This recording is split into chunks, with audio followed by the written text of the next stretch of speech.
හරි. දැන් ප්‍රාග්ඥාස්තික DNA packaging නැත්නම් DNA ඇසුරුම් කරන්නේ කියන මාතෘකාව සාකච්ඡා කරන්න කලින් අපිට මේකේ බෑග්ග්‍රවුන්ඩ් එක මම පොඩ්ඩක් පැහැදිලි කරලා දෙන්නම්. හරි. මෙහෙම දෙයක් තියෙනවා. ශූන්‍යස්තික සෛල ගත්තොත් එහෙම ශූන්‍යස්තික සෛලවල DNA ප්‍රධාන වශයෙන් අන්තර්ගත වෙන්නේ පටලයකින් ආවරණය වෙලා න්‍යෂ්ටිය තුල තමයි DNA අන්තර්ගත වෙන්නේ. ඒ අනුව පටල වලින් ආවරණය වූ න්‍යෂ්ටියක් තුල තමයි DNA ප්‍රධාන වශයෙන් අන්තර්ගත වෙන්නේ. මීට අමතරව සෛලප්ලාස්මයේ DNA තියෙන්න පුළුවන්. තියෙනවා නම් තියෙන්නේ ඉන්ද්‍රිකාවල. හරි. තියෙනවා නම් තියෙන්නේ ඉන්ද්‍රිකාවල. පැහැදිලිද? ඉන්ද්‍රිකා තුල තමයි තියෙන්නේ සෛලප්ලාස්මයේ නිදහස් විදියට නැහැ. එක්කෝ හල්තලාව හෝ මයිටොකොන්ඩ්‍රියා වගේ වල තමයි අන්තර්ගත වෙන්නේ. පැහැදිලිද? යනෝ පටල වලින් ආවරණය වූ ඒවා තුල තමයි සාමාන්‍ය DNA අන්තර්ගත වෙන්නේ. නමුත් ප්‍රාග්ඥාස්තික සෛලවල එහෙම නෙවෙයි. ප්‍රාග්ඥාස්තික සෛලවල පටල මේන්ද්‍රිකා නැති නිසා ප්‍රාග්ඥාස්තික සෛලවල DNA අණුව අන්තර්ගත වෙන්නේ විශේෂ ස්ථානයක. මේ ස්ථානයට අපි කියනවා නියුක්ලොයිඩ් ප්‍රදේශය කියලා. හරි. මේ ස්ථානයට අපි කියනවා මොකක්ද කියලාද? නියුක්ලොයිඩ් ප්‍රදේශය කියලා. නියුක්ලොයිඩ් ප්‍රදේශය කියලා. ඒ අනුව ප්‍රාග්ඥාස්තික සෛලවල DNA අණුව අන්තර්ගත වන්නේ නියුක්ලොයිඩ් ප්‍රදේශයක. හරි. නියුක්ලොයිඩ් ප්‍රදේශය කියලා කියන්නේ විශේෂිත ප්‍රදේශයක්. මෙතන තමයි මේ ප්‍රධාන DNA දාමේ නැත්නම් චක්‍රීය DNA දාමේ කියන එක අන්තර්ගත වෙන්නේ. පැහැදිලිද? ඒ අනුව ශූන්‍යස්තික DNA තියෙන්නේ න්‍යෂ්ටිය තුල, ප්‍රාග්ඥාස්තික DNA තියෙන්නේ නියුක්ලොයිඩ් ප්‍රදේශයේ. නියුක්ලොයිඩ් ප්‍රදේශය තමයි මේ ප්‍රදේශයේ තියෙන මේ DNA අණුවට අපි කියනවා කියලාද? චක්‍රීය DNA අණුව. ඒකට අපි කියනවා චක්‍රීය DNA අණුව කියලා. පැහැදිලිද? චක්‍රීය DNA අණුව කියලා. මීට අමතරව තව DNA තියෙන්න පුළුවන්ද? මෙයාලගේ සෛලප්ලාස්මේ තව කුඩා DNA තියෙන්න පුළුවන්. අපි ඒවට කියනවා ප්ලාස්මිඩ කියලා. හරි. ඒකට අපි කියනවා ප්ලාස්මිඩ කියලා. පැහැදිලිද? දැන් අපි සාකච්ඡා කරන්න යන්නේ මෙන්න මේ DNA අණුව ගැන. නමුත් මෙන්න මෙහිම දෙයක් තියෙනවා ළමයි. හරි. මෙන්න මේවට අපි කියනවා කෙලින්ම ශූන්‍යස්තික වර්ණ දේහ කියලා. ඒ අනුව ශූන්‍යස්තිකයින්ගේ DNA වර්ණ දේහ ලෙසට සකස් වෙනවා නැත්නම් වර්ණ දේහ ලෙසට පිළියෙල වෙනවා. ප්‍රාග්ඥාස්තිකයින්ගේ මෙන්න මේකට කියන්නේ මොකක් කියලාද අපි? බැක්ටීරියල් ක්‍රෝමසෝම් කියලා. බැක්ටීරියා වර්ණ දේහය කියලා. ඇත්තටම කිව්වොත් නම් මේක වර්ණ දේහයක් නෙවෙයි. නමුත් වැරදි භාවිතයක් විදිහට අපි වර්ණ දේහය කියන වචනේ පාවිච්චි කරනවා. නිසා බැක්ටීරියා වර්ණ දේහය කියලා කියන එක ඇත්තටම චක්‍රීය DNA අණුවක්. හරි. චක්‍රීය DNA අණුවක්. ශූන්‍යස්තික වර්ණ දේහය කියන එක රේඛීය DNA අණුවක්. මේ දෙක සෑහෙන වෙනස්. නමුත් අපි මේකටත් මොකක් පාවිච්චි කරනවද? බැක්ටීරියා වර්ණ දේහය කියන වචනේ. හරි. බැක්ටීරියා වර්ණ දේහය කියන වචනේ නැත්නම් බැක්ටීරියල් ක්‍රෝමසෝම් කියන වචනේ භාවිතා කරනවා. හරි. භාවිතා කරාට මේ දෙක සෑහෙන වෙනස් කියන එක මතක තියාගන්න ඔබට සංසන්දනය කරන්න දෙනවා. හරි. මේකේ තියෙන රේඛීය DNA අණුව, මේකේ තියෙන චක්‍රීය DNA අණුව. මේකේදී මේ DNA අණුව හිස්ටෝන ප්‍රෝටීන සහ වෙනත් ප්‍රෝටීන විශාල ප්‍රමාණයක් එක්ක හිස්ටෝන ප්‍රෝටීන සහ වෙනත් ප්‍රෝටීන විශාල ප්‍රමාණයක් එක්ක සම්බන්ධ වීමෙන් අතුරුම් කරන්නට ලක් වෙලායි තියෙන්නේ. පැහැදිලිද? මෙතනදී මෙන්න මේ චක්‍රීය DNA අණුව ප්‍රෝටීන අණු කිහිපයක් සමග සම්බන්ධ වෙලා තමයි ඇසුරුම් කරන්නට ලක් වෙලා තියෙන්නේ. ප්‍රෝටීන අණු කිහිපයක්. මෙතන ප්‍රෝටීන අණු විශාල ප්‍රමාණයක්. හරි. මෙතනදී මෙයා තියෙන නියුක්ලොයිඩ් ප්‍රදේශයේ බැක්ටීරියා වර්ණ දේහයේ තියෙන නියුක්ලොයිඩ් ප්‍රදේශයේ ශූන්‍යස්තික වර්ණ දේහයේ තියෙන න්‍යෂ්ටිය තුල. මෙන්න මේවා තමයි ප්‍රධාන වශයෙන් මෙයාලගේ අපිට දකින්නට පුළුවන් වෙනස්කම් ටික වෙන්නේ. එතකොට දැන් ඔබට පැහැදිලි ඇති මේ DNA තියෙන විශේෂ ස්ථානයක කියලා. DNA තියෙන විශේෂ ස්ථානයක. එහෙනම් මේ DNA පැකේජින් එහෙම නැත්නම් DNA ඇසුරුම් කරන්නේ කියලා කියන්නේ DNA මෙන්න මේ වගේ විශේෂ ස්ථානයක අන්තර්ගත කරන එකට තමයි අපි කියන්නේ මොකක් කියලාද? DNA පැකේජින් කියලා. තේරුණාද? අපි සාමාන්‍යයෙන් අපේ ගෙවල් වල උනත් බඩු දාද්දී කියන්නේ බඩු ඇසුරුම් කරන්නේ ඒවා ගිහිල්ලා ඒ අදාළ තැන් වලටනේ දාන්නේ. හරි? තුන පහ තියෙන තැනට දාලා පැක් කරනවා. හරි? ඇඳුම් ටික කබඩ් එකකට දාලා පැක් කරනවා. තේරුණාද? ඒ වගේ DNA ටික මෙතනදී නියුක්ලොයිඩ් ප්‍රදේශයේ තියලා පැක් කරනවා. නැත්නම් DNA ටික නියුක්ලොයිඩ් ප්‍රදේශයේ ගිහිල්ලා දානවා. එතන තියාගන්නවා. මෙතන තමයි තියෙන්නේ. එහෙනම් මෙතෙන්ට ගිහින් දාලා මෙතන අන්තර්ගත කරලා තියාගන්න එක තමයි අපි කියන්නේ DNA පැකේජින් කියන්නේ. තේරුණාද? ඒ අනුව ශූන්‍යාෂ්ටිකයින්ගේ නම් DNA ටික න්‍යෂ්ටිය තුල දාලා න්‍යෂ්ටිය තුල අන්තර්ගත කරලා තියාගන්න එක තමයි අපි කියන්නේ DNA පැකේජින් කියලා. ඒ අනුව නියුක්ලියොයිඩේ හෝ න්‍යෂ්ටිය තුල මෙතන නියුක්ලියොයිඩේ කියන වචනේ ඉන්නේ ප්‍රාග්න්‍යෂ්ටිකයෝ සලකපුවාම න්‍යෂ්ටිය කියන වචනේ ඉන්නේ ශූන්‍යාෂ්ටිකයෝ සලකපුවාම. ඒ අනුව එක්ක නියුක්ලියොයිඩේ නැත්නම් න්‍යෂ්ටිය DNA එහෙම නැත්නම් ගෙනෝමය කියලා කියන්නේ මුළු DNA ප්‍රමාණය කියන එක සරලව කිව්වොත් DNA අන්තර්ගත කර ගැනීම DNA ඇසුරුම් කරන ලෙස හඳුන්වයි. ආය අහගන්න නියුක්ලියොයිඩේ හෝ න්‍යෂ්ටිය තුල DNA අන්තර්ගත කර ගැනීම හෙවත් නියුක්ලියොයිඩේ හෝ න්‍යෂ්ටිය තුල ගෙනෝමය අන්තර්ගත කර ගැනීමට අපි කියන මොකක් කියලාද? DNA පැකේජින් කියලා. තේරුණාද? මෙතනදී මේ ගෙනෝමය කියලා කියන්නේ සෛලයක තියෙන මුළු DNA ප්‍රමාණයට පැහැදිලිද? තේරුණාද? ජීනෝම් එහෙම නැත්නම් ගෙනෝම් කියලා කියනවා අපි. පැහැදිලිද? ඒ අනුව මෙන්න මේ නියුක්ලියොයිඩ් ප්‍රදේශයේ හෝ මෙන්න මේ න්‍යෂ්ටිය තුළ DNA ටික අන්තර්ගත කරලා තියාගන්න ක්‍රියාවලිය තමයි අපි කියන්නේ DNA පැකේජින් කියලා. දැන් අපි බලන්න යන්නේ ප්‍රාග්න්‍යෂ්ටික සෛලවල නියුක්ලියොයිඩ් ප්‍රදේශයේ DNA ටික අන්තර්ගත කරලා තියාගන්නේ කොහොමද කියලා. පැහැදිලිද? ඔබ දන්නවා ළමයි දැන් මේ සෛලප්ලාස්මය ගත්තොත් මේ සෛලප්ලාස්මේ විවිධ දේවල් තියෙනවා. ඒවට ඉඩ ඕන නිසා මෙන්න මේ වගේ තැන්වල DNA ඇසුරුම් කරන්නේ කරද්දී නැත්නම් DNA අන්තර්ගත කරද්දී පුළුවන් තරම් උත්සාහ කරනවා ලොකුවට තියෙන DNA පුළුවන් තරම් පොඩි කරලා ඇසුරුම් කරන්නේ කරන්න. පැහැදිලිද? ඒකට හේතුව ඔබ වුණත් දන්නවා.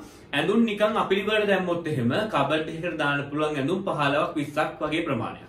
ඇයි ඒ ගුලි කරලා දැම්මොත් එහෙම ගොඩාක් ඉඩ නාස්ති වෙනවා. පැහැදිලිද? අපි මේ ටික ගානට ලස්සනට නමලා දැම්මොත් එහෙම අපිට ඇඳුම් ගොඩාක් දාන්න පුළුවන්. නැත්නම් කලින්ට වඩා වැඩිපුර ප්‍රමාණයක් දාන්න පුළුවන්. එනම් තව ඉඩ හැදෙනවානේ. ඒක නිසා මේ DNA ඇසුරුම් කරන එක කරද්දී පුළුවන් තරම් මේවා ලං කරලා චප්ප කරලා පොඩි කරලා තමයි ඇසුරුම් කරන්නේ කරන්නේ. පැහැදිලිද?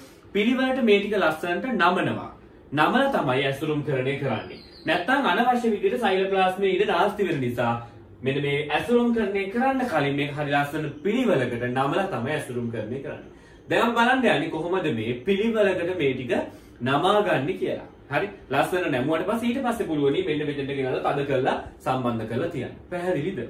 හරි. දැන් බලමු මෙන්න මේ ප්‍රාග්න්‍යෂ්ටික සෛලවල නියුක්ලියොයිඩ් ප්‍රදේශයේ කොහොමද මෙන්න මේ චක්‍රීය DNA අණුව ඇසුරුම් කරන්නේ කරන්නේ කියන විදිහට සකස් වෙන්න කලින් මේක මුලින් තියෙන මෙන්න මේ විදිහට. එනම් චක්‍රීය නොනැමුණු වර්ණ දේහයේ විදිහට තමයි තියෙන්නේ. හරි. මේක අපි කියන්නේ මොකක් කියලාද?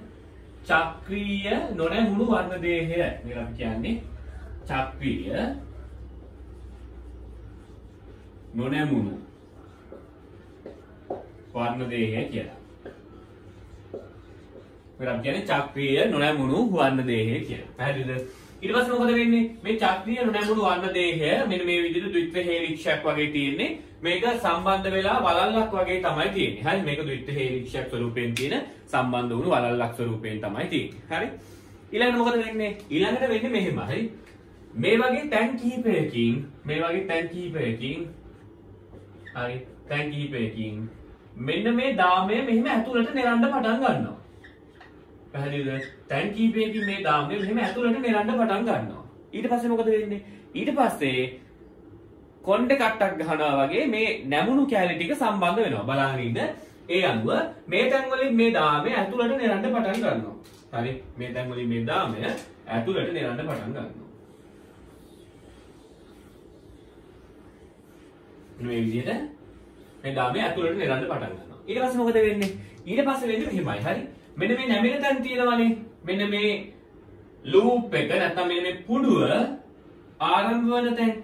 මෙන්න මේ තැන් තියෙන්නේ. මෙන්න මේ තැන් වලට මෙන්න මේ වගේ විශේෂ ව්‍යුහයක් ඇවිල්ලා සම්බන්ධ වෙනවා. මොකක්ද ඇවිල්ලා සම්බන්ධ වෙන්නේ? විශේෂ ව්‍යුහයක් ඇවිල්ලා සම්බන්ධ වෙනවා. ඇත්තටම මේ මොකක්ද ඇවිල්ලා සම්බන්ධ වෙන්නේ? මේ සම්බන්ධ වෙන්නේ RNA සහ ප්‍රෝටීන හරයක්. මොකක්ද ඇවිල්ලා සම්බන්ධ වෙන්නේ? RNA සහ ප්‍රෝටීන හරයක්. මේ සම්බන්ධ වෙන්නේ RNA සහ ප්‍රෝටීන් හරයක් සම්බන්ධ වෙනවා. පැහැදිලිද? දැන් ඔබ දන්නවා මේක මැදට ආවා. මේ මැදට ආපු තැන ටික තමයි මේ ඔබට පේන්නේ. මැදට ආවට පස්සේ මෙන්න මේ වගේ පුඩු නිර්මාණය වෙනවා. පුඩු නිර්මාණය වුණාට පස්සේ මේ පුඩු නැවත දිගෑරෙන එක නවත්තන්න මේ පුඩුව අල්ලලා මෙතන දානවා බෑන්ඩ් එකක් වගේ එකක්. හරි. මේ බෑන්ඩ් එක හරි අර කොණ්ඩෙට දානවා වගේ බෑන්ඩ් එකක් වගේ එකක් දානවා. මෙන්න බෑන්ඩ් එකට තමයි අපි කියන්නේ මොකද්ද? RNA සහ ප්‍රෝටීන හරය කියලා. මොකක්ද කියලා කියන්නේ? RNA සහ ප්‍රෝටීන හරය කියලා. පැහැදිලිද? දැන් ඔබට පේනවා ඇති මෙන්න මේ විදිහට පුඩු නිර්මාණය වෙනවානේ. කොච්චරක් විතර පුඩු හැදෙනවද? මේකට අපි කිව්වේ චක්‍රීය නොනැමුණු වර්ණ දේහය කියලා. මේකට අපි කියන්නේ පුඩු 40ක් 50කට නැමුණු වර්ණ දේහය නැත්නම් පුඩු 40ක් 50ක් සහිත නැමුණු වර්ණ දේහය කියලා. මෙන්න මේ විදිහට පුඩු 1යි 2යි 3යි 4යි 40ක් 50ක් අතර ප්‍රමාණයක් තියෙනවා. පැහැදිලිද? මේ විදිහට පුඩු මේ විදිහට 40ක් 50ක් අතර ප්‍රමාණයක් වෙන විදිහට මේක මෙන්න මෙහෙම මැද්දට නැවෙනවා. පැහැදිලිද? ඒ අනුව මම කියන යටින් පුඩු 40ක් 50ක් අතර ප්‍රමාණයක් තියෙන නැමුණු වර්ණ දේහය කියලා කියන්නේ. හරි? මේක කියන්නේ නැමුණු වර්ණ දේහය කියලා. හරි? පුඩු 40ක් 50ක් පමණ තියෙන නැමුණු වර්ණ දේහය තමයි මේ ඔබ දකින්නේ. ඊට පස්සේ මේක මෙන්න මෙහෙම වෙන්න පටන් ගන්නවා. ළමයි මෙන්න මේ RNA සහ ප්‍රෝටීන හරයෙන් සම්බන්ධ වුණාට පස්සේ මෙන්න මේ පුඩුව තියෙනවනේ. මෙන්න මේ පුඩුවට ස්වාධීනව ක්‍රියාත්මක වීමේ හැකියාව ලැබෙනවා. හරි? කලින් තියෙද්දි මෙතෙන්ට මොනවා හරි කරොත් එහෙම දැන් මෙතන අපි නැමුවා කියලා හිතන්නකො මේ හරිය මේක නමන්න පටන් ගත්තොත් එහෙම මේ හරිය එක දිග හැරෙනවා. හරි? පැහැදිලියි. මේක වලල්ලක් වගේනේ තියෙන්නේ. වලල්ල එක දරන්න නැමුවට වෙලන්නේ අනිත් පැත්තෙන් එක දිග හැරෙනවා. හරි? ඒ අවුමටනේ තියෙන්නේ. හරි? මේ පැත්තෙන් අපි කොච්චර මෙහෙම කරගෙන නැමුවත් වෙලන්නේ අනිත් පැත්තේ එක අනිත් පැත්තට කැරි දිග හැරෙනවා. පැහැදිලිද? හරි කරදරයිනේ. නමා ගන්නත් බෑ, දිග අර ගන්නත් බෑ, මුකුත් කරන්න බෑ. එක තැනකට මොනවා හරි කරද්දී ඒක නැති වෙලා යනවා. වලල්ල දිගේ ගිහිල්ලා ඒක නිකම්ම නැති වෙලා යනවා. පැහැදිලිද? ඒක නවත්ත ගන්න තමයි මෙන්න මේ පුඩු නිර්මාණය කරේ. දැන් මෙන්න මේ පුඩුව ස්වාධීන ලෙස කටයුතු කරනවා. මේ පුඩුව ස්වාධීන ලෙස කටයුතු කරනවා. පැහැදිලිද? මේ පුඩුව ස්වාධීනව කටයුතු කරන්න පටන් ගන්නවා. මෙන්න මේ පුඩුව අපිට ඉලෙක්ට්‍රෝන අන්වීක්ෂයෙන් දකින්න පුළුවන්. අපි ඒවට කියනවා ඩොමේන්ස් කියලා. හරි? මේකට අපි කියනවා පුඩු එහෙම නැත්නම් ඩොමේන්ස් කියලා කියනවා. හරි? මෙන්න මේක ඉලෙක්ට්‍රෝන අන්වීක්ෂයෙන් දකින්න පුළුවන් කියන එකත් MCQ එකක්. හරි? ඉලෙක්ට්‍රෝන අන්වීක්ෂයෙන් දකින්න පුළුවන් කියන එකත් MCQ එකක්. යනවා මේ පුඩුව අපිට ඉලෙක්ට්‍රෝන අන්වීක්ෂයෙන් දකින්න පුළුවන්. අපි ඒවට ඩොමේන් කියලා කියනවා. ඩොමේන්ස් කියලා කියනවා. ඒ අනුව ඒ නැමු මෙහෙම නැත්නම් පුඩු වලට අපි ඩොමේන් කියලා කියනවා ඉලෙක්ට්‍රෝන අන්වීක්ෂයෙන් පේන පුඩු නිසා. තේරුණාද? ඊළඟ කාරණාව තමයි මම ඔබට කිව්වා මේ පුඩු වලට ස්වාධීනව කටයුතු කරන්න පුළුවන්. එනම් අනෙක් පුඩු දන්නේ නැතුව තනි පුඩුවකට පුළුවනි අතිවලිත වෙන්න. මොකක්ද අතිවලිත වෙනවා කියලා කියන්නේ? සුපර් කොයිලින්. සුපර් කොයිලින් කියලා කියන්නේ මෙයාට විතරක් පුළුවනි මෙහෙම ස්වාධීනව කරකැවෙන්න. ඇයි මෙතනින් මෙයා තලින් බැඳිලානේ තියෙන්නේ. මෙතනින් බැඳිලා තියෙන නිසා මෙයාගේ කරකැවීම මේ අනික් අයට දැනෙන්නේ නැහැ. පැහැදිලිද? ඒ අනුව මෙයාට විතරක් පුළුවනි ස්වාධීනව මොනවා වෙන්නද? අතිවලිත වෙන්න. මෙයාට විතරක් පුළුවනි මෙහෙම කැරකිලා ස්වාධීනව අතිවලිත වෙන්න. පැහැදිලිද? මෙයාට තනියම පුළුවනි නැවත මේක දිග අරගන්න. පැහැදිලිද? මෙයාට තනියම පුළුවනි මේක තනිව ඉහිල් කරගන්න. පැහැදිලිද? මෙයාට ආයෙ පුළුවනි තනිව මේක අතිවලිත කරගන්න. නැවත තනිව ඉහිල් කරගන්න පුළුවන්. එතකොට මෙයාගේ ක්‍රියාකාරීත්වයට මේ අනෙත් ඩොමේන් වල නැත්නම් අනෙත් පුඩු වල කිසිදු බලපෑමක් නැහැ. ස්වාධීනව මෙන්න මේ පුඩු වලට ක්‍රියාත්මක වෙන්න පුළුවන්කම ලැබෙනවා. හරි? එයාලු මේ හැම පුඩුවක්ම මෙන්න මේ විදිහට ස්වාධීනව අතිවලිත වීමෙන් අතිවලිත වෙනවා කියලා කියන්නේ සුපර් කොයිලින්. එහෙම කරකැවෙනවා කියන එක තමයි අපි කියන්නේ මොකක්ද කියලාද? අතිවලිත වීම කියලා කියන්නේ මේ වගේ හැම පුඩුවක්ම ස්වාධීනව අතිවලිත වෙනවා. හරි? අතිවලිත වීම. හැම පුඩුවක්ම මේ විදිහට අතිවලිත වෙලා මේ සමස්ත DNA අණුව දැන් මොනවා බවට පත් වෙනවද? හරි? කලින් මං කියවපුවට පුඩු 40ක් 50ක් තියෙන නැමුණු වර්ණ දේහය බවට පත් වුණා. දැන් අතිවලිත වූ දඟර සහිත වර්ණ දේහය බවට පත් වෙනවා. හරි? මේක දැන් මොකක් බවට පත් වෙනවද? අතිවලිත වූ දඟර සහිත වර්ණ දේහය බවට පත් වෙනවා. ඒක මම මේකෙම ඇන්දා. හරි? අහගන්න හොඳට. ඒ අනුව මේ කලින් තිබුණු කී විස්කම්බය කොච්චරද? කලින් තිබුණු නොනැමුණු වර්ණ දේහයේ විස්කම්බය 350යි මයික්‍රෝමීටර. හරි? මේකේ විස්කම්බය කොච්චරද? 350යි මයික්‍රෝමීටර. 350යි මයික්‍රෝමීටර. ඊට පස්සේ මේක අර කුඩු 40ක් 50ක් අතර ව්‍යුහයක් බවට පත් වුණානේ. ඒතකොට ඒකේ විස්කම්බය කොච්චරද? ඒකේ විස්කම්බය 30යි මයික්‍රෝමීටර. හරි? කලින් තිබ්බ කී විස්කම්බය කොච්චරද? 350 නැමුණා. නැමිලා පොඩි වුණා කොච්චරද? 30යි මයික්‍රෝමීටර බවට. 30යි මයික්‍රෝමීටර් බවට.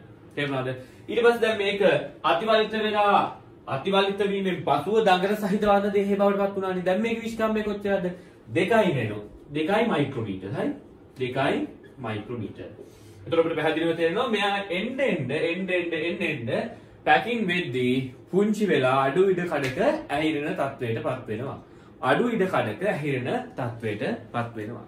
පැහැදිලිද? එතකොට දැන් හිතන්නකෝ මෙහෙම මෙන්න මේ එක ඩොමේන් එකක යානයක් තියෙනවා කියලා. ඒ යානය පිටපත් කරගන්න ඕන කියලා. මෙන්න මෙතන යානයක් තියෙනවා. හරි. එතකොට මතක තියාගන්න මෙන්න මේ විදිහට අතිවලිත වෙලා ඉන්න තාක්කල්. හරි. ප්‍රෝටීන වලට සම්බන්ධ වෙලා ඉන්න තාක්කල් මේ කිසිම යානයක් පිටපත් කරන්න බෑ. උදාහරණයක් විදිහට ගත්තොත් එහෙම මේක වර්ණ දේහය මේ වර්ණ දේහේ මෙතන යානයක් තියෙනවා කියලා හිතන්නකෝ. මේ වර්ණ දේහේ මෙතන යානයක් තියෙනවා කියලා හිතන්නකෝ. මෙන්න මේ යානය මේ ස්වරූපයෙන් ඉදි පිටපත් කරගන්න බෑ. එහෙනම් මොකද වෙන්න ඕන? එහෙනම් මොකද වෙන්න ඕනේ? මෙන්න මෙතන තියෙන හිස්ටෝන ප්‍රෝටීන් ටික අයින් කරලා මෙයා දිග ඇරිලා සංශුද්ධ DNA අණුව බවට පත් වෙන්න ඕන. මෙයා සංශුද්ධ DNA අණුව බවට පත් වුණායින් පස්සේ තමයි මෙයාගේ යානය පිටපත් කරන්න පුළුවන් වෙන්නේ. පැහැදිලිද? ඒ අනුව මෙතෙන්ටත් ඒක බලපානවා. හරි. මෙයාලා මේ විදිහට ඇඹරිලා මේ අපබ්‍රංශ විදිහට ඉන්නකම් මේ යානය පිටපත් කරගන්න බෑ. හරි. එතකොට මේ අතිවලිත වෙලා තියෙන එක මොනවා වෙන්න ඕනද? අන්වයින් වෙන්න ඕන. අනිත් පැත්තට හැරෙන්න ඕන. හැරිලා මෙයා නැවතත් අර මුලින් තිබුණු ද්විත්ව හේලික්ෂය ස්වරූපයට ගිහිල්ලා ප්‍රෝටීන අරම මේවා බැඳලා තියෙනවා නම් ඒවා ටික ඔක්කොම අයින් වෙලා ඊට පස්සේ සංශුද්ධ DNA අණුව බවට පත් වෙලා ඊට පස්සේ තමයි යානය පිටපත් කරනවා නම් පිටපත් කරන්න පුළුවන් වෙන්නේ. තේරුණාද? ඒ අණුව දැන් මෙයා මේ විදිහට හිටියේ නැතුව මේ විදිහට හිටියා නම් හරි මේ විදිහට හිටියා නම් මේ මුළු දාමයටම බලපාන විදිහට තමයි මෙයා කරකැවෙන්නේ. පැහැදිලිද? ලිහිල් වෙනවා නම් මුළු දාමයටම අදාළ වෙන විදිහට තමයි ලිහිල් වෙන්නේ. නමුත් මෙතනදී මේ ඩොමේන්ස් තියෙන නිසා මේ අනිකුත් පුඩුවල බලපෑමකින් තොරව මෙතන තියෙන යානය පිටපත් කර ගන්නට ඕනේ නම් මෙතනදී මෙයාට මේ දඟලේ ලිහිල් කර ගන්නට පුළුවන්. හරි? යානය පිටපත් කළ ඉවරනාට පස්සේ නැවත මෙයාට තනිව මොනවා වෙන්න පුළුවන්ද? අතිවලිත වෙන්න නැත්නම් සුපර් කොයිල් වෙන්නට පුළුවන්කම තියෙනවා. මේ වර්ණ දේහයේ පුඩු නිර්මාණය කිරීම සඳහා දායක වන RNA සහ ප්‍රෝටීන හරය තියෙනවනේ. මෙන්න මේ RNA සහ ප්‍රෝටීන හරය ප්ලාස්ම පටලයට සම්බන්ධ වෙනවා. මේ නිසා මේ වර්ණ දේහයට කොහෙටවත් එහෙට මෙහෙට හෙල්ලෙන්නේ නැතුව එකම තැන නැත්නම් නියුක්ලියොයිඩ් ප්‍රදේශයේ රැඳී සිටීමේ හැකියාවක් ලැබෙනවා. පැහැදිලිද? ඒ අනුව බැක්ටීරියා වර්ණ දේහය නියුක්ලියොයිඩ් ප්‍රදේශයේ තියාගන්නට මේක දායක වෙනවා. පැහැදිලිද? මේ නිසාම බැක්ටීරියා වර්ණ දේහයට වර්ණ දේහයක් වශයෙන් සම්පූර්ණයෙන්ම භ්‍රමණය වීමට බාධකයක් ලෙස මේ ප්ලාස්ම පටලයට සම්බන්ධ වීම ක්‍රියාත්මක වෙනවා. පැහැදිලිද? මෙයා ප්ලාස්ම පටලයට සම්බන්ධ වෙලා තියෙන නිසා මෙයාට එහෙට මෙහෙට කැරකි යන්න බෑ. හේතුව මෙයා ප්ලාස්ම පටලයට සම්බන්ධ වෙලා තියෙන නිසා. නමුත් RNA සහ ප්‍රෝටීන හරය නිසා එක එක පුඩු වලට වෙන වෙනම භ්‍රමණය වීමේ හැකියාවක් තියෙනවා. පැහැදිලිද? පුඩු වලට වෙන වෙනම භ්‍රමණය වෙන්න පුළුවන් වුණාට වර්ණ දේහයට සම්පූර්ණයෙන් එහෙට මෙහෙට භ්‍රමණය වෙන්න බෑ. හේතුව එයා RNA සහ ප්‍රෝටීන හරය හරහා කොහෙට බැඳිලා දින්නේ? එයා RNA සහ ප්‍රෝටීන හරය හරහා ප්ලාස්ම පටලයට බැඳිලා ඉන්න නිසා. ඕක තේරුම් ගන්න ඕන ළමයි. මෙතනදී මෙයා සම්පූර්ණයෙන්ම ප්ලාස්ම පටලයට බැඳිලා තියෙන නිසා වර්ණ දේහයට තනියම භ්‍රමණය වෙවි එහෙට මෙහෙට යන්න බෑ. නමුත් වර්ණ දේහයට එහෙට මෙහෙට යන්න බැරි වුණාට වර්ණ දේහයේ තියෙන ලූප් එහෙම නැත්නම් ඩොමේන්ස් වලට පුළුවනි වෙන වෙනම ස්වාධීනව භ්‍රමණය වෙන්නත් පුළුවනි වෙන වෙනම ස්වාධීනව ලිහිල් වෙන්නත් පුළුවනි. ඒ අනුව අතිවලිත වෙන්නත් පුළුවන් ඊල් වෙන්නත් පුළුවන්. පැහැදිලිද?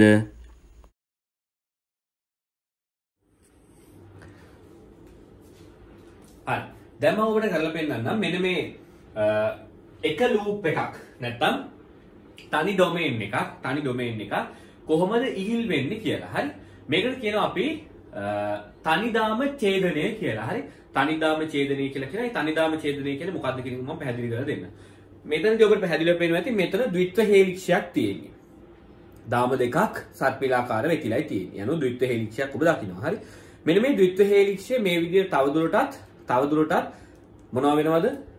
සුපර් කොයිලින් නැත්නම් අතිවලිත වෙද්දී ඔබට තේරෙනවා මෙහෙම මේක මෙතනින් ලඟ වෙද්දී මේ ඩොමේන් එක මෙතනින් මෙහෙම අර RNA සහ ප්‍රෝටීන හරයකට සම්බන්ධ වෙලා තියෙනවා. එතකොට ඔබට පැහැදිලිව පේනවා මෙයා අතිවලිත වෙන්න සුපර් කොයිල් වෙන්න මොකද වෙන්නේ? සුපර් කොයිල් වෙන්නේ හරි. මෙන්න මේ විදිහට අඩු ඉඩ කඩක මේක හවුරන්න පුළුවන් වෙනවා. පැහැදිලිද? මේක නිකම් මොනවා වෙනවද? මෙහෙම ළඟ එතෙන්ට පටන් ගන්නවා. හරි. දැන් ඔහොමනේ තියෙන්නේ. හරි. මේ විදිහට තියෙන්නේ. ඊට පස්සේ මොකද වෙන්නේ? ඊට පස්සේ අපිට පුළුවන් දැන් මේක ස්වාධීනයිනේ. මේක මේ තැන් දෙකෙන් මෙහෙම සම්බන්ධ වෙලායි තියෙන්නේ. හරි. මේ තැන් දෙකෙන් මෙන්න මෙහෙම සම්බන්ධ වෙලායි තියෙන්නේ. ඒ අනුව මෙන්න මෙහෙම සම්බන්ධ වෙලා තියෙන්නේ කියලා හිතන්නකෝ. හරි. මේක තනි ලූප් ඩොමේන් එකක්. හරි. මේක තනි ලූප් ඩොමේන් එකක්. දැන් මේකේ ද්විත්ව හෙලික්ෂයන්නේ තියෙන්නේ. මේක දිගහැර ගන්න නම් මොකද කරන්න ඕන?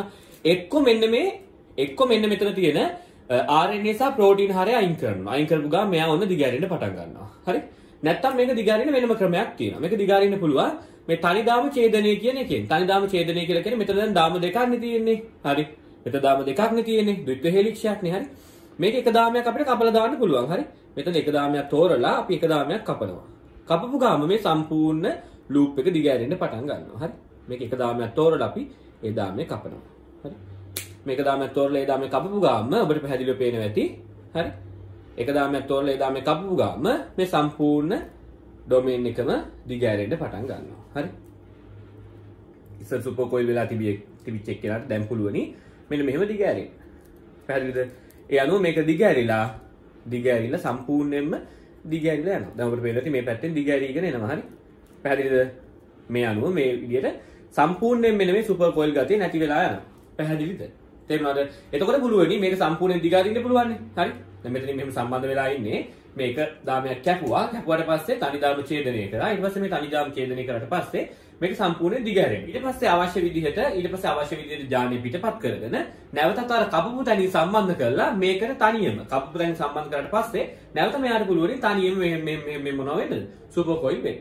තේරුණාද? හරි? ඒ විදිහට එක දාමයක් කපලා මේ සම්පූර්ණ ඩොමේන් එකම අතිවල්තෝ ඩොමේන් එකම ඉහිල් කරන්නට පුළුවන් කියන එක තමයි මට ඔබට පෙන්වන්න ඕනේ. හරි? ආයිබෝවන්. දැන් අපි සාකච්ඡා කරන්න යන්නේ ශූන්‍යස්තික DNA ඇසුරුම්කරණය සම්බන්ධයෙන්. එහෙනම් අපේ මාතෘකාව ශූන්‍යස්තික DNA ඇසුරුම්කරණය. ශූන්‍යස්තික DNA ඇසුරුම්කරණය. හරි. දැන් බලමු මොනවද මේ ශූන්‍යස්තික DNA ඇසුරුම්කරණය කියන්නේ කියලා. ඔබ මේ විදිහට දන්නවා. හරි? ඔබ ජාන තාක්ෂණය කියන පාඩමේදීත් ඉගෙනගෙන තියෙනවා සහ ඊට කලින් DNA වල ව්‍යුහය ජීවීන්ගේ රසායනික හා ශෛලිය පදනමෙත් ඉගෙනගෙන තියෙනවා. පොදුවේ ගත්තොත් ඔබ මේ විදිහට දන්නවා වොට්සන් සහ ක්‍රික් ආකෘතිය. හරි? ඔබ දන්නවා වොට්සන් සහ ක්‍රික් ආකෘතිය. පැහැදිලිද? වොට්සන් ක්‍රික් ආකෘතියට අනුව DNA අණුව කියලා කියන්නේ අනුපූරක ප්‍රතිසමාන්තර දාම දෙකක් තියෙන ද්විත්ව හේලික්ෂයක්. මධ්‍යක්ෂය වටා දක්ෂිනාවර්තව භ්‍රමණය වුණු ද්විත්ව හේලික්ෂයක් තමයි DNA අණුව කියලා කියන්නේ. මේ DNA ඔබ දකින වොට්සන් ක්‍රික් ආකෘතියට අනුව DNA අණුව අපි ඔකට කියනවා ද්විත්ව හේලික්ෂය කියලා. පැහැදිලිද? මේකේ දාම දෙකක් තියෙනවා. එකක් 3 to 5 දාමය, අනිත් එක 5 to 3 දාමය කියලා. හරි? ඒ අනුව 3 to 5 සහ 5 to 3 කියලා දාම දෙකක් අපිට දකින්නට පුළුවන්. පැහැදිලිද? මේ තියෙන සංශුද්ධ DNA අණුව. මතක තියාගන්න මේක pure DNA නැත්නම් සංශුද්ධ DNA අණුව. ඇයි මම එහෙම කියන්නේ කියලා තව චුට්ටකින් ඔබට පැහැදිලි කරලා දෙන්නම්. හරි? සංශුද්ධ DNA අණුව. මේකට සංශුද්ධ DNA අණුව කියලා කියන්නේ මේක DNA විතරක් නිසා. මේ තියෙන DNA විතරයි. මේ DNA වලට ප්‍රෝටීන හෝ වෙන යම් જાතියක විවිධ ද්‍රව්‍ය සම්බන්ධ වෙලා නැහැ. පැහැදිලිද? මෙතන 100% DNA අණුව විතරයි තියෙන්නේ. ඒක නිසා මේකට කියනවා pure DNA නැත්නම් සංශුද්ධ DNA අණුව කියලා. එතකොට මතක තියාගන්න මේ සංශුද්ධ DNA අණුව සඳහා තමයි වොට්සන් සහ ක්‍රික් ද්විත්ව හේලික්ෂීය ආකෘතිය නැත්නම් ඩබල් හේලික්ස් මොඩල් එක ඉදිරිපත් කරේ. ඒ අනුව සංශුද්ධ DNA අණුව සඳහා තමයි ද්විත්ව හේලික්ෂීය ආකෘතිය ඉදිරිපත් කරේ. ද්විත්ව හේලික්ෂීය ආකෘතිය ඉදිරිපත් කරේ.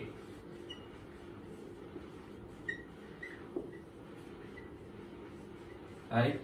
මේක සඳහා තමයි ද්විත්ව හේලික්ෂීය ආකෘතිය ඉදිරිපත් කරේ. පැහැදිලිද? මෙතෙන් පටන් බලමු මෙන්න මේ DNA ශූන්‍යස්තික සෛලවල න්‍යෂ්ටිය තුල ඇසුරුම්කරණය වෙන්නේ කොහොමද කියලා. හරි? මෙන්න මේ සංශුද්ධ DNA අණුව මෙතෙන් පටන් මම තනි රේඛාවක් විදියට අඳිනවා. හරි? මෙතන තියෙන ප්‍රතිසමාන්තර දාම දෙකක්නේ. දෙක ඇඳ ඉන්න බැරි නිසා මම තනි දාමයක් විදියට අඳිනවා. හරි? මේක මෙතෙන් පටන් මම අඳින්නේ මෙන්න මේ විදියට තනි දාමයක් වශයෙන්. පැහැදිලිද? මේ තනි දාමයෙන් අදහස් කරන්නේ මෙන්න මේ දාමයමයි. පැහැදිලිද? දැන් අපි බලමු මොකද වෙන්නේ කියලා. හරි? මෙන්න මෙහෙම දෙයක් තමයි වෙන්නේ. න්‍යෂ්ටිය තුලදී සංශුද්ධ DNA අණුව. ඒ කියන්නේ මේක දාම දෙකකින් සමන්විත වෙන්නේ. හරි? සංශුද්ධ DNA අණුව මෙතෙන් පටන් මම මේක තනි එකක් විදිහට අඳිනවා. මෙන්න මේ සංශුද්ධ DNA අණුව න්‍යෂ්ටිය තුල තියෙනවා විශේෂ වර්ගයේ ප්‍රෝටීනයක්. අපි ඒවට කියනවා හිස්ටෝන ප්‍රෝටීන කියලා. හිස්ටෝන ප්‍රෝටීන සහ වෙනත් වර්ගයේ ප්‍රෝටීනත් එක්ක සම්බන්ධ වෙන්නට පටන් ගන්නවා. ප්‍රධාන වශයෙන්ම සම්බන්ධ වෙන්නේ හිස්ටෝන ප්‍රෝටීනත් එක්ක. ඊට අමතරව වෙනත් ප්‍රෝටීනත් මේ DNA ඇසුරුම් කරන්නේ සඳහා සහභාගී වෙනවා. දැන් අපි බලමු මේ සංශුද්ධ DNA අණුවට මොකද වෙන්නේ කියලා. හරි. මෙන්න මේ තියෙන සංශුද්ධ DNA අණුව හිස්ටෝන ප්‍රෝටීන ගෝලිකා 8ක් වටේට හිස්ටෝන ප්‍රෝටීන ගෝලිකා මේ මෙහෙම 4යි මේ තලයේ 4යි මීටර් ඇතුල් පැත්තෙන් නැත්නම් මීටර් එළිය පැත්තෙන් තව 4ක් තියෙනවා. 1යි 2යි 3යි 4යි මේ 4නේ. මේ 4ට සමාන්තරව එක්කෝ මෙහෙම බෝඩ් එකේ එළිය පැත්තට 1යි 2යි 3යි 4යි කියලා 4ක් තියෙනවා.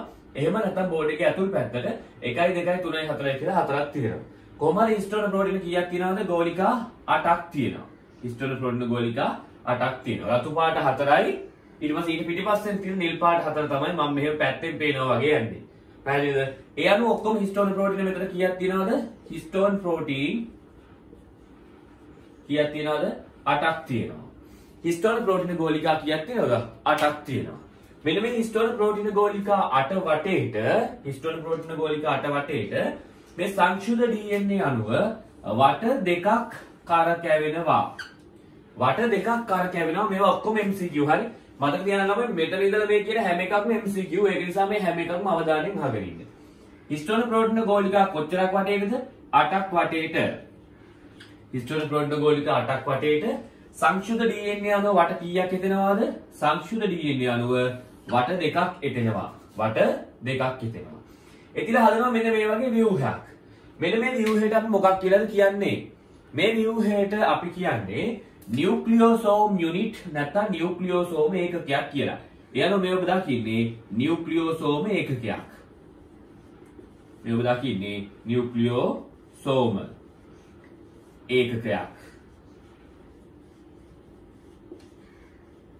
මේ නියුක්ලියෝසෝම ඒකකයක් අස්සේ මොනවද තියෙන්නේ? හිස්ටෝන ප්‍රෝටීන ගෝලිකා 8යි DNA දාමය දෙවතාවක් මේ හිස්ටෝන ප්‍රෝටීන ගෝලිකා වටේට තියලා තියෙනවා. මේකේ දැනගන්න ඕන කරුණු කිහිපයක්ම තියෙනවා. මේ DNA දාමය හිස්ටෝන ප්‍රෝටීන ගෝලිකා වටේට වට දෙකක් එතෙනවානේ. හරි. වට දෙකක් එතෙනවානේ. එතිලා හදනවා මෙන්න මේ වගේ විශේෂ ව්‍යුහයක් අපි එකට කියනවා නියුක්ලියෝසෝම ඒකකයක් කියලා. මේක හරියට පබළු වැලක පබළු ඇටයක් වගේ. මේක හරියට මොකක් වගේද? පබළුවක් වගේ. මේක හරියට පබළු වැලක මොකක් වගේද? පබළු ඇටයක් වගේ. හරි. දැන් තමයි පබළු වැල පටන් ගන්න. මේ පළවෙනි පබළු ඇටේ. හරි. එතනින් පස්සේ නැවතත් හිස්ටෝන ප්‍රෝටීන ගෝලිකා 8ක් වටේට හරි. මෙන්න මේ සංශුද්ධ DNA අණුව වට දෙකක් කරකැවෙනවා. කරකැවිලා තව හිස්ටෝන ප්‍රෝටීන ගෝලිකා 8ක් වටේට නැවත මේ සංශුද්ධ DNA අණුව වට දෙකක් කරකැවෙනවා. මෙන්න මේ විදිහට.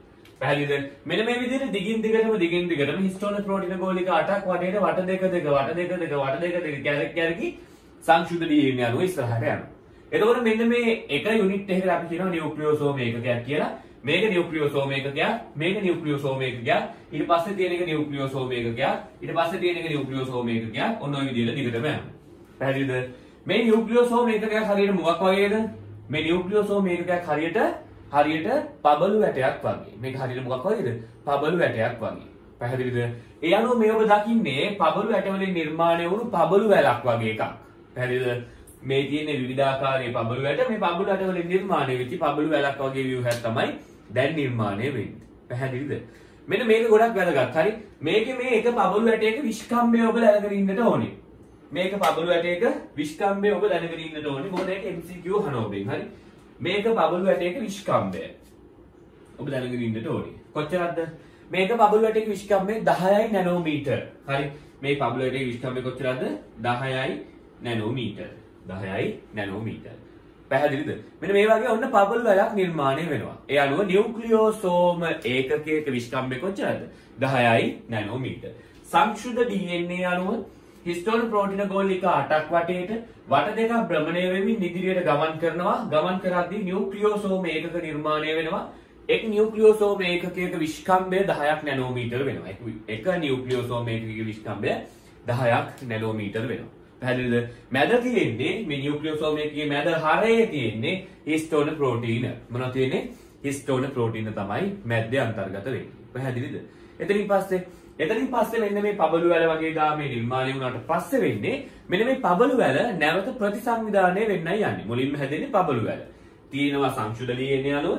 ඒක හිස්ටෝන ප්‍රෝටීන ගෝලිකා වටේට දෙවතාවක් එතෙමින් පබළු වැලක් වගේ ව්‍යුහයක් නිර්මාණය කරනවා. මේ පබළු වැලක් වගේ ව්‍යුහයට අපි කියනවා නියුක්ලියෝසෝම ඒකක සහිත DNA දාමය කියලා. මෙන්න මේකෙන් තමයි මෙතනින් පස්සේ නිර්මාණය වන ක්‍රොමැටින් සහ වර්ණ දේහ නිර්මාණය වෙන්නේ. මෙතනට කියන්න එකක් අමතක වුණා. මෙන්න මේ නියුක්ලියෝසෝම ඒකක දෙකක් අතර මැද තියෙන සංක්ෂුද්ධ DNA කාණ්ඩය. මෙන්න මේ කැලේ හිතන්නකෝ. මේ දෙක මැද මේ කැලේ. මේ දෙක මැද මේ කැලේ. හරි. මේ දෙක මැද මේ කැලේ. මෙන්න මේ වගේ තියෙන නියුක්ලියෝසෝම දෙකක් අතර තියෙන සංක්ෂුද්ධ DNA කාණ්ඩයක් තියෙන්නේ. මේකට අපි කියනවා සම්බන්ධක DNA අණුව කියලා. මොකක්ද කියලා මේක කියන්නේ? සම්බන්ධක DNA අණුව කියලා. පැහැදිලිද? නැත්නම් ලින්කර් DNA කියලා කියනවා. හරි. ලින්කර් DNA සිංහලෙන් කියන්නේ සම්බන්ධක DNA අණුව කියලා. සම්බන්ධක DNA අණුව කියලා. මේව පවා MCQ අහනවා. හරි. නියුක්ලියෝසෝම දෙකක් අතර තියෙන DNA කොටස හඳුන්වන නම කුමක්ද කියලා සම්බන්ධක DNA අණුව එහෙම නැත්නම් ලින්ක් DNA කියලායි අපි කියන්නේ. පැහැදිලිද? මූලිකව වෙන්නේ මේක. මේක තමයි පළමු පියවර. ඒ අනුව DNA ශූන්‍යස්තික DNA ඇසුරුම් කරණය කියන මාතෘකාව ගත්තොත් ඒක ප්‍රධාන කොටස් 4කින් සමන්විත වෙනවා. ඒකේ පළවෙනි එක තමයි නියුක්ලියෝසෝම නිර්මාණය වෙනවා. නැත්නම් නියුක්ලියෝසෝම ඒකක නිර්මාණය වීම කියලා කියන්නේ. මෙතනින් පස්සේ වෙන්නේ මේ නියුක්ලියෝසෝම ඒකක ඇසිරීම කියන එක. හරි. දැන් බලමු නියුක්ලියෝසෝම එකක කොහොමද ඇසිරෙන්නේ කියලා. මේ වගේ නියුක්ලියෝසෝම එකක සහිතව 10යි නැනෝමීටර් තන්තුව නිර්මාණය වෙනවා. නියුක්ලියෝසෝම එකක සහිතව 10යි නැනෝමීටර් තන්තුව නිර්මාණය වෙනවා. ඒ අනුව DNA ඇසුරුම් කරන්නේ පළමු පියවර තමයි 10යි නැනෝමීටර් තන්තුව පිළියෙල කිරීම කියන එක. මේ තියෙන්නේ 10යි නැනෝමීටර් තන්තුව. හරි. ඒක හැදිලා තියෙන නියුක්ලියෝසෝම එකක කියන පබළු වලින් නිර්මාණය වුණු පබළු වලක් වගේ තමයි ඔබට පේන්නේ. පැහැදිලිද? මේකේ මේ එක පබළුවක් නැත්නම් එක නියුක්ලියෝසෝම ඒකකයක් ගත්තොත් එහෙම මේක වටේට මම ඔබට කිව්වා DNA එක දෙවතාවක් එතෙනවායි කියලා. දෙවතාවක් එතෙද්දී මෙන්න මේ සම්පූර්ණ දිගේ මේ දෙවතාවක් ඇතිලා තියෙන්නේ. මෙතනින් අපි මේක කපලා මේ දෙවතාවක් ඇතුණු පුඩු දෙක දිග ඇරියොත් මේ දෙවතාවක් ඇතුණු පුඩු දෙක දිග ඇරියොත් මෙතන භෂ්ම යුගල් කීයක් තියෙනවද? මෙතන භෂ්ම යුගල් කීයක් තියෙනවද? මම මෙතන මේ දෙපැත්තෙන් කැපුවා. කපලා මේ දෙවතාවක් ඇතුළු කෑල්ල එහෙම දිග ඇරියා. හරි. දිග ඇරියොත් මෙතන භෂ්ම යුගල් කීයක් තියෙනවද? එක නියුක්ලියෝසෝම ඒකකයක් වටේට ඇතිලා තියෙන DNA ඛණ්ඩේ භෂ්ම යුගල් MCQ එකක් භෂ්ම යුගල් 146ක් අන්තර්ගත වෙනවා. භෂ්ම යුගල් 146ක් අන්තර්ගත වෙනවා. භෂ්ම යුගල් කොච්චරද තියෙන්නේ? 146ක් අන්තර්ගත වෙනවා. ඒ අනුව ඔබට මේකෙන් ගණන් එහෙම හදන්න වෙනවා සමහරක් වෙලාවට MCQ වලදී. හරි. මතක තියාගන්න නියුක්ලියෝසෝම ඒකකයක් වටේට දෙවතාවක් ඇතර DNA ඛණ්ඩය ගත්තොත් මේ ඛණ්ඩේ භෂ්ම යුගල් 146ක් තියෙනවා. හරි. ඒ අනුව නියුක්ලියෝසෝම ඒකක සහිත 10යි නැනෝමීටර් තන්තුව 10යි නැනෝමීටර් තන්තුව නිර්මාණය වෙනවා. ඊට පස්සේ දෙවෙනි පියවරේදී වෙන්නේ මේ 10යි නැනෝමීටර් තන්තුව ළඟින් ඇසිරීමෙන් 30යි නැනෝමීටර් තන්තුව නිර්මාණය වීම. මොකක්ද නිර්මාණය වීමද? 30යි නැනෝමීටර් තන්තුව නිර්මාණය වීම. ඔබ දන්නවාද ඔන්න ඔය 30යි නැනෝමීටර් තන්තුවට තමයි ඔබ කිසිම තේරුමක් නැතුව මෙච්චර කල් ක්‍රොමැටින් කියලා කිය හිටියේ. හරිද? ඔබ මෙච්චර කල් ක්‍රොමැටින් කිව්වේ මෙන්න මේ 30යි නැනෝමීටර් තන්තුවට. ඒ අනුව මේකට අපි කියන ලස්සන නම තමයි මොකද්ද? ක්‍රොමැටින්. හරි. ඒ අනුව ක්‍රොමැටින් කියලා කියන ළමයි මෙන්න මේ 30යි නැනෝමීටර් තන්තුවට. මේක MCQ එකක්. MCQ වල අහන ක්‍රොමැටින් සම්බන්ධයෙන් පහත ප්‍රශ්නේ පදනම් වේ කියලා. හරි. ඊට අමතරව 30යි නැනෝමීටර් තන්තුව සම්බන්ධයෙන් පහත ප්‍රශ්නේ පදනම් වේ කියලා අහපු MCQත් තියෙනවා. තේරෙනවද? ඒ අනුව මෙතනදී මේ 30යි නැනෝමීටර් තන්තුව කියලා කියන්නේ 10යි නැනෝමීටර් තන්තුව ළඟින් ඇසිරීමෙන් නිර්මාණය වන ක්‍රොමැටින් වලට තමයි අපි කියන්නේ 30යි නැනෝමීටර් තන්තුව කියලා. 30යි නැනෝමීටර් තන්තුව කියලා. පැහැදිලිද? දැන් බලමු මේ 10යි නැනෝමීටර් තන්තුව ළඟින් ඇසිරෙන්නේ කොහොමද කියලා. මම කියවනේ ඔබට මේක පබළු වැලක් වගේ කියලා. හරි. මේක පබළු වැලක් වගේ කියලා. මේ පබළු ළඟින් ඇහිරෙන්නයි යන්නේ. බලමු අපි දැන් මොකද වෙන්නේ කියලා. හරි. මෙහෙම පබළු ළඟින් ළඟින් ඔන්න ඔහොම හිරෙනවා. හරි.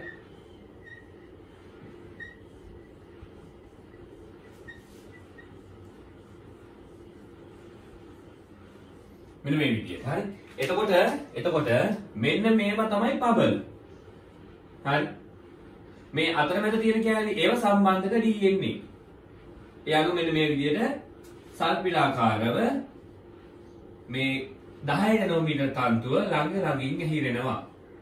ඇහැවිලා මෙන්න මේ විදියට අර පබළු දාමේ වගේ එක ප්‍රතිසංවිධානය කර ගන්නවා. ඒ අනුව දෙවන මට්ටමේදී වෙන්නේ නියුක්ලියෝසෝම ඒකක සර්පිලාකාර රටාවකට පිළියෙල වෙනවා. මෙහෙම රවුමට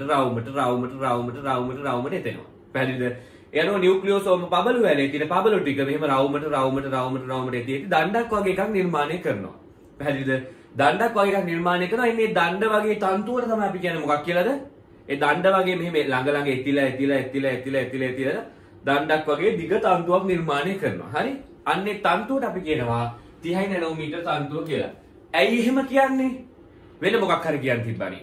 30 නැනෝමීටර් තන්තුව කියලා කියන්නේ ඇයි? ඉතින් මේකේ විස්කම්භය 30 නැනෝමීටර්. හරි? මේකේ විස්කම්භය කොච්චරද? මේකේ විස්කම්භය 30 නැනෝමීටර්. පැහැදිලිද? මේකේ විස්කම්භය 30 නැනෝමීටර් නිසා මේකට කියන්නේ 30 නැනෝමීටර් තන්තුව කියලා.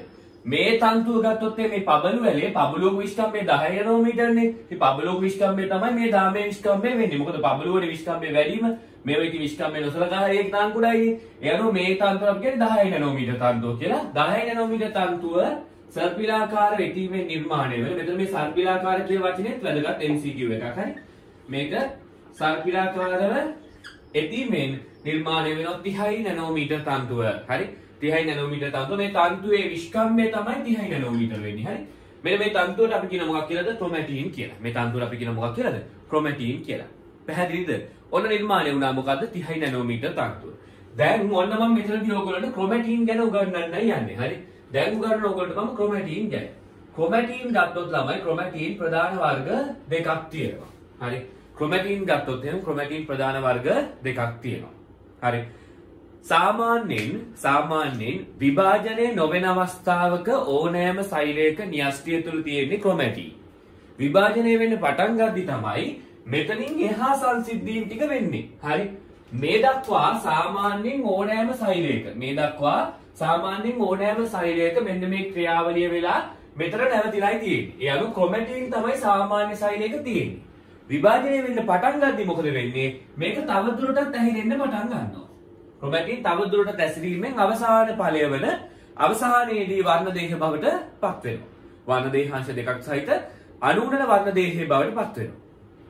පැහැදිලිද? හරි. ඒ අනුව සාමාන්‍ය සෛලයක මෙන්න මේ කියන ක්‍රියාවලිය වෙලා මෙතනින් නැවතිලායි තියෙන්නේ. හරි. ක්‍රොමැටින් තමයි තියෙන්නේ. මේ සෛලයේ විභාජනය වෙන්න යද්දි තමයි ඒක ඉතුරු ටික සම්පූර්ණ වෙන්නේ. දැන් මම බලමු ක්‍රොමැටින් ගැන. ක්‍රොමැටින් වර්ග දෙකක් තියෙනවා. එකක් තමයි ඉයුක්‍රොමැටින්, අනිත් එක තමයි හෙටරෝක්‍රොමැටින්. සිංහල නම ලියන්නේත් ඔය විදිහටම තමයි, ඉංග්‍රීසි නමත් ඕකම තමයි. ඉයුක්‍රොමැටින් and හෙටරෝක්‍රොමැටින්. හරි. මේ දෙකේ වැදගත්කම මොකද්ද? මේ දෙකේ වැදගත්කම තේරෙන්නේ MCQ කරන්න පටන් ගත්තට පස්සේ. හරි. ඇයි? මේකේ සක්‍රීය එක මොකද්ද, අක්‍රීය එක මොකද්ද කියලා MCQ කරන්න පටන් ගත්තට පස්සේ අමතක වෙලා යනවා. පැහැදිලිද? ඇත්තම කිව්වොත් මේක ලේසිය මතක තියාගන්න පුළුවන් කොට මොඩල් ළඟ පිකප්නේ.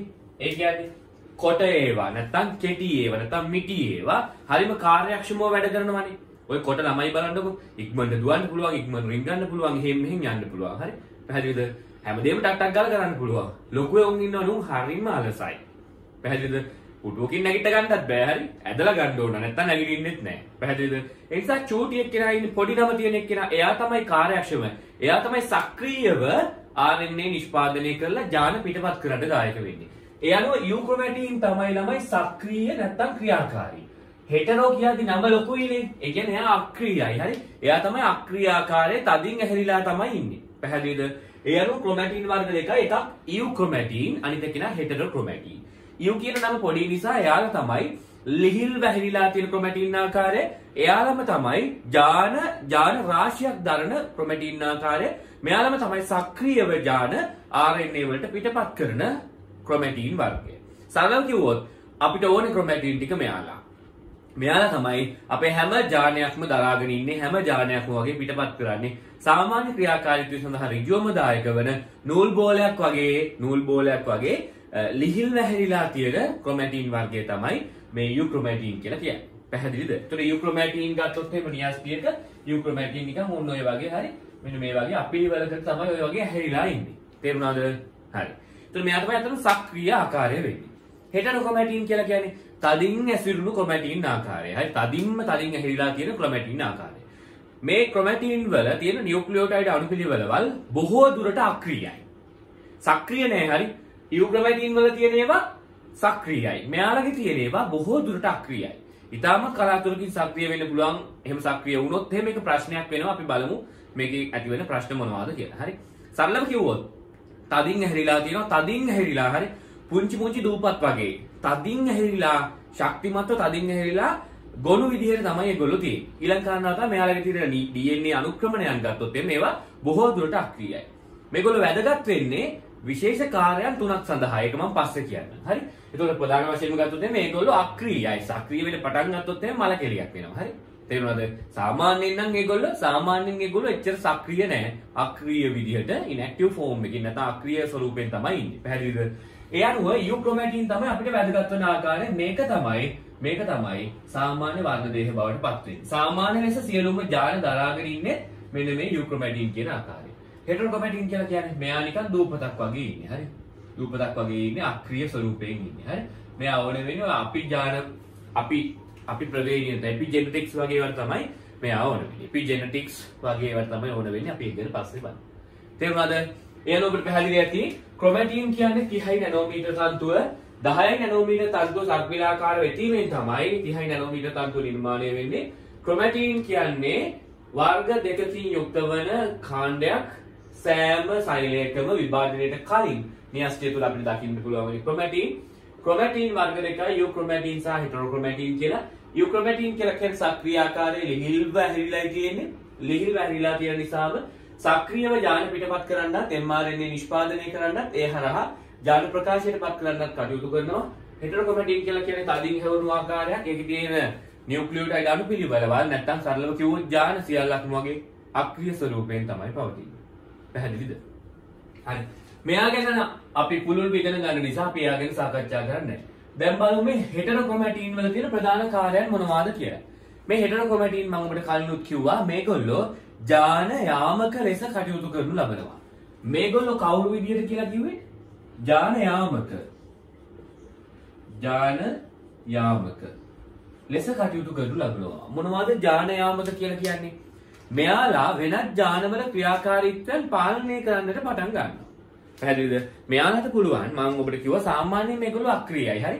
මේගොල්ලෝගේ සමහරක් හෙටරොක්‍රොමැටින් වල තියෙන සමහරක් DNA අණුපිළිවෙළවල් යුක්‍රොමැටින් වල තියෙන ජාන පාලනය කිරීමට කටයුතු කරනවා.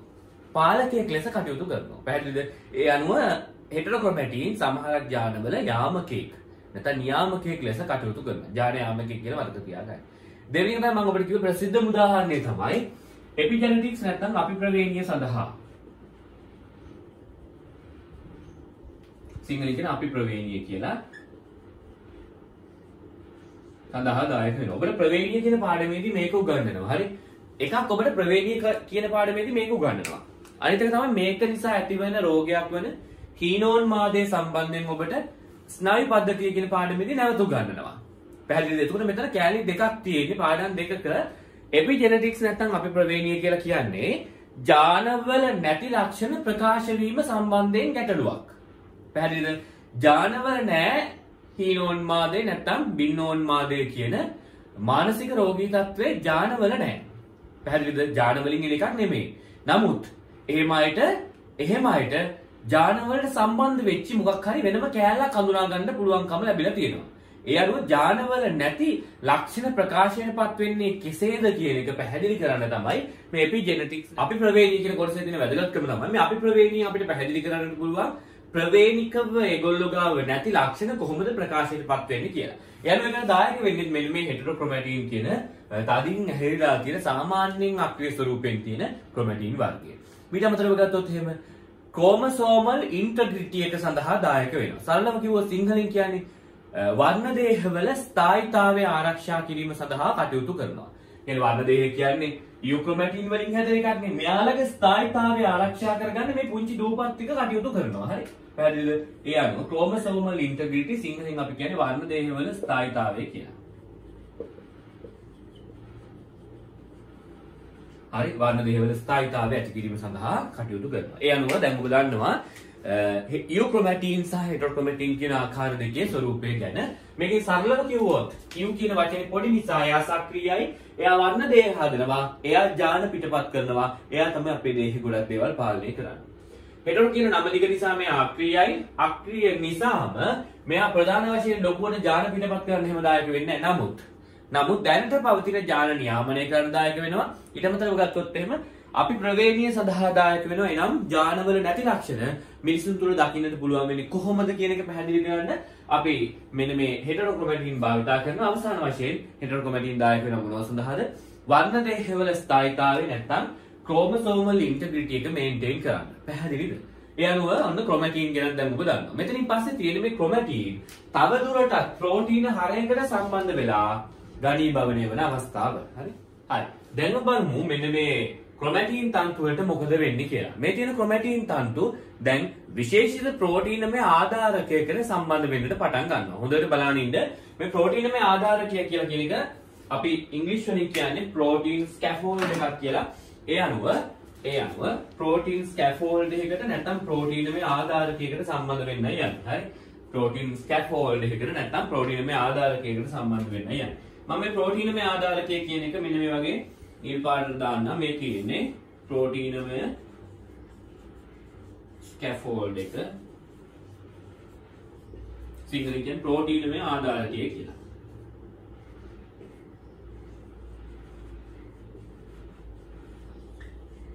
ප්‍රෝටීනමය ආධාරකය කියලා. හරි. ඒ අනුව උන ප්‍රෝටීනමය ආධාරකයකට සම්බන්ධ වෙන්න යන්නේ. කොහොමද සම්බන්ධ වෙන්නේ? මෙන්න මේ ක්‍රොමැටින් තන්තුව මේක තන්තුවක් වගේනේ. මේකත් නූලක් වගේම තමයි තියෙන්නේ. හරි? පැහැදිලිද? 30 නැනෝමීටර් තන්තුව කියලා අපි මේකට කියන්නේ. ඒ අනුව මේ 30 නැනෝමීටර් තන්තුව ප්‍රෝටීන් ස්කැෆෝල්ඩ් එකකට සම්බන්ධ වෙනවා. කොහොමද සම්බන්ධ වෙන්නේ? බලාගෙන ඉන්න. මේක දිග තන්තුවක් වගේ නිසා මේ තන්තුවල මෙහෙම නැමෙන්න පුළුවන්. මෙහෙම නැමෙන්න දිග ඇරෙන්න පුළුවන්. පැහැදිලිද? ඒ අනුව මේක මේ තන්තුව මේක දැන් මෙතෙන් පටන් මම තනි රේඛාවකින් අඳින්නේ. හරි? පැහැදිලිද? මෙතෙන් පටන් මේක මේ විදිහට අඳින්න බෑනේ. ඒක නිසා මම තනි රේඛාවකින් අඳින්න. මෙන්න මේ තන්තුව කළු පාට අඳින්න. මෙන්න මේ ක්‍රොමැටින් තන්තුව මේ ප්‍රෝටීනමය ආධාරකයට මෙන්න මෙහෙම සම්බන්ධ වෙනවා.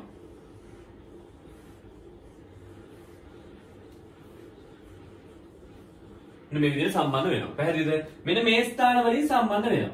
මේ පොළවේ වදින්නේ. හරි. මේ වදින ස්ථාන වලින් හොඳ විදිහට සම්බන්ධ වෙනවා. කාට සම්බන්ධ වෙන්නේ? ප්‍රෝටීනමය ආධාරකයට නැත්නම් ප්‍රෝටීන් ස්කැෆෝල්ඩ් එකකට සම්බන්ධ වෙනවා. සම්බන්ධ වෙලා හදනවා මෙහෙම ලූප් නැත්නම් පුඩු නිර්මාණය කරනවා. මේකට අපි කියන්නේ ලූප් ඩොමේන්. සිංහලෙන් කියන්නේ ලූප බල ප්‍රදේශ. ලූප බල ප්‍රදේශ කියලා කියන්නේ. ලූප් ඩොමේන්ස් නැත්නම් ලූප බල ප්‍රදේශ කියලා කියන්නේ. ඔන්න ලූප් ඩොමේන්ස් එහෙම නැත්නම් ලූප බල ප්‍රදේශ නිර්මාණය වෙනවා. ලූප් ඩොමේන්ස් එහෙම නැත්නම් ලූප බල ප්‍රදේශ නිර්මාණය වෙනවා. මේ ඔබ දකින්නේ ලූප බල ප්‍රදේශ. මේ තියෙන්නේ ලූප්ස්. හරි? තේරුණාද? ඔන්න මෙන්න මේ වගේ ක්‍රොමැටින් තන්තු මේ කළු පාට ඇඳලා තියෙන ක්‍රොමැටින් තන්තු. හරි? නිල් පාට ඇඳලා තියෙන ප්‍රෝටීන් ස්කැෆෝල්ඩ් එක නැත්නම් ප්‍රෝටීනමය ආධාරකය තමයි ඇඳලා තියෙන්නේ. පැහැදිලිද? ඒ අනුව මේ තියෙන ප්‍රෝටීනමය ආධාරකයට කවුරු ඇවිල්ලා සම්බන්ධ වෙනවාද? මෙන්න මේ විදිහට ක්‍රොමැටින් තන්තු ඇවිල්ලා ලූප බල ප්‍රදේශ සෑදෙන ආකාරයට ලූප් විදිහට සම්බන්ධ වෙනවා. සම්බන්ධ වෙලා නිර්මාණය වෙනවා. හරි? විස්කම්භය 300යි නැනෝමීටර් වන තන්තුවක්. 10 නැනෝමීටර් තන්තුව 30 නැනෝමීටර් තන්තුව බවට පත් වුණා. ඒකට අපි කියනවා ක්‍රොමැටින් කියලා. හරි? ඊට පස්සේ මොකද වෙන්නේ? ඊට පස්සේ මේ ක්‍රොමැටින් ප්‍රෝටීනමය ආධාරකයක් මත ලූප නිර්මාණය කරමින් ලූප බල ප්‍රදේශ නිර්මාණය කරමින් සම්බන්ධ වෙලා හදන 300යි නැනෝමීටර් තන්තුව. මොකද කරන්නේ? 300යි නැනෝමීටර් තන්තුව. මේ තමයි තුන්වෙනි පියවර වෙන්නේ. යනු තුන්වෙනි පියවර තමයි 300යි නැනෝමීටර් තන්තුව සෑදීම. පළවෙනි පියවර 10යි නැනෝමීටර් තන්තුව සෑදීම. දෙවෙනි පියවර 30යි නැනෝමීටර් තන්තුව සෑදීම. තුන්වෙනි පියවර 300යි නැනෝමීටර් තන්තුව සෑදීම. පැහැදිලිද? ඊට පස්සේ මොකද වෙන්නේ? ඊට පස්සේ තමයි නියම වැඩේ වෙන්නේ. මොකද නියම වැඩේ මෙතනින් පස්සේ වෙන්නේ මෙන්න මේ ප්‍රෝටීනමය ආධාරකයක් එක්ක නැමෙන්න පටන් ගන්නවා. පැහැදිලි කියනවා මෙන්න මේ ප්‍රෝටීනමය ආධාරකයක් එක්ක නැමේකට අපි කියනවා අරිය පුඩු සුසංහිත වීම කියලා. හරි අරිය පුඩු තවදුරටත් සුසංහිත වීම කියලා කියනවා. ඒකද වෙන්නේ මෙන්න මේ ප්‍රෝටීනමය ආධාරකය නැවෙන්නට පටන් ගන්නවා. මෙන්න මේ ප්‍රෝටීනමය ආධාරකය ඔන්නෝම නැවෙන්නට පටන් ගන්නවා. මේ දැන් නැවෙන්නේ ප්‍රෝටීනමය ආධාරකය. හරි කලින් නැමුනේ මොනවද? ලුප බල ප්‍රදේශ නිර්මාණය වෙමින් කලින් නැමුනේ ක්‍රොමැටින්නේ නැවිලා කාට සම්බන්ධ වුණාද? ප්‍රෝටීනමය ආධාරකයට සම්බන්ධ වුණා. මේ දැන් නැවෙන්නේ කවුද? නිල් පාට එක. නිල් පාට එක කියන්නේ ප්‍රෝටීනමය ආධාරකයයි නැවෙන්නේ. ප්‍රෝටීනමය ආධාරකයයි නැවෙන්නේ. මේ ප්‍රෝටීනමය ආධාරකය නැවෙද්දී එයා මත තිබුණු ක්‍රොමැටින් ටික කො? ඒ ටික තියෙනවා. හරි. ක්‍රොමැටින් ටික මෙහෙම තියෙනවා. හරි. මේ තියෙන එකවත් තිබුණු ක්‍රොමැටින් ටික.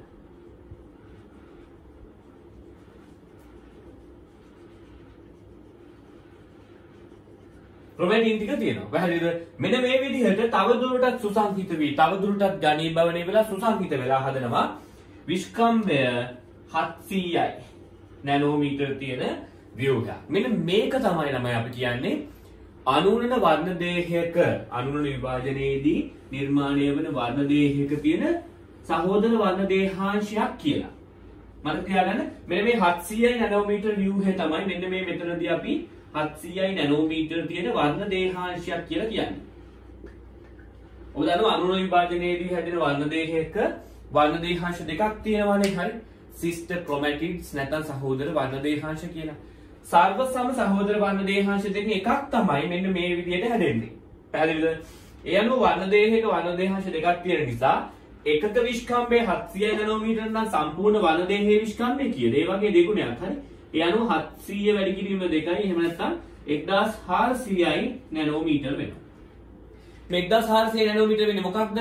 මේ 1400 නැනෝමීටර් වෙන්නේ මුළු වර්ණ දේහයේ විස්කම්භය. හරි. ඒ අනුව ඔබට පැහැදිලිව තේරෙනවා සාමාන්‍ය සෛලයක ක්‍රොමැටින් දක්වා ඇසුරුම් කරණය වෙලයි තියෙන්නේ. හරි DNA පැක් වෙලා තියෙන ක්‍රොමැටින් දක්වා. පැහැදිලිද? විභාජනය වෙන සෛලයක නැත්නම් විභාජනය වෙද්දී මොකද වෙන්නේ? මෙතෙන් සිට ඉදිරියට මෙන්න මේ DNA ඇසුරුම් කරන්නේ තවදුරටත් වෙන්නට පටන් ගන්නවා.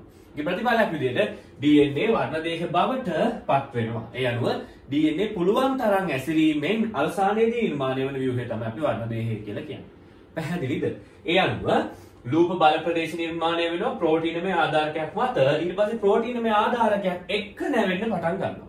මේ ප්‍රෝටීනමය ආධාරකයක් එක්ක නැවීමෙන් තමයි අනුරණ වර්ණ දේහයක වර්ණ දේහාංශයක් නිර්මාණය වෙන්නේ. මේ වර්ණ දේහාංශය වගේ දෙකක් සම්බන්ධ වෙනවා සෙන්ට්‍රොමියරේ නම් ප්‍රදේශයේ සම්බන්ධ වෙලා අනුරණ වර්ණ දේහය නිර්මාණය කරනවා. යන අනුරණ වර්ණ දේහයේ විස්කම්භය 1400 නැනෝමීටර් වෙනවා. මෙන්න මේවල මේ සංඛ්‍යාවල් අතුරු සියලුම දේ ඔබ හරියට දැනගෙන ඉන්න ඕනේ. ඒවා තමයි ඔබෙන් MCQ අහන්නේ. හරි. මේක ගැන පුළුල් අවබෝධයක් තියෙන්න ඕනේ. නැත්නම් ඔබට MCQ ලියා ගන්න හම්බෙන්නේ නැහැ. පැහැදිලිද? මේක ඔබට මොනවා හරි දෙයක් දාගන්න ඕන නම් මේක ලියලා දාගන්න. මම මෙතන වීඩියෝ එක නවත්තනවා. නැවතුනට පස්සේ ඔයගොල්ලෝ මෙන්න මේක ඇඳලා මේකේ අත්‍යවශ්‍ය දෙයක් තියෙනවා නම් දාගන්න. හරි. අමතරව ඔබට මේ සඳහා අවශ්‍ය වන සිද්ධාන්ත සටහන ඔබේ නෝට් එකේ දීලා තියෙන්නේ. ඒක බලා ගන්න. ඒක බලා ගන්නවට අමතරව ඔබට මේකෙන් මොනවා හරි ඇඳ ගන්න දෙයක් තියෙනවා නම් අත්‍යවශ්‍ය දෙයක් තියෙනවා දැන් ඇඳ ගන්න පුළුවන්. හරි.